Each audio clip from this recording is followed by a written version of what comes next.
बिस्मिल्लाहिर्रहमानिर्रहीम। अस्सलाम वालेकुम। मैं हमज़ा मैच मेकर फ़ैसलाबाद से आपकी खिदमत में हाज़िर हूँ। मेरे पास अल्हम्दुलिल्लाह इस वक्त आरई फैमिली की बेटी मौजूद है जिसकी उम्र है तकरीबन 30 साल।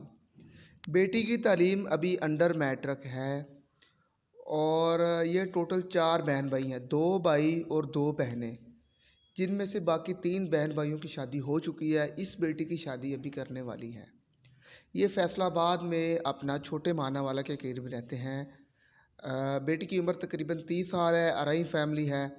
अगर किसी मेरे बहन भाई के पास फैसलाबाद में 30, 35, 40 साल तक ऐसा बेटा हो जिसका अपना कारोबार हो और वो अच्छे तरीके से अपने ख़ानदान की देखभाल करना चाहता हो, बेटा सिगरेट वगैरह ना पीता हो, तो वो मुझसे ज़रूर रब्ता करें। इंशाल्लाह ये रिश्ता हमारा मैच हो जाएगा।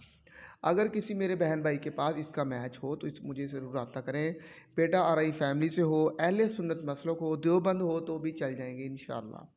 अगर अहले हदीस भी हो जाएं तो ये फैमिली फिर भी एक्सेप्ट कर लेगी, लेकिन बेटा अच्छा खासा कमाता हो, उसका अपना घर बार हो, तो ये इंशाल्लाह कर लेंगे।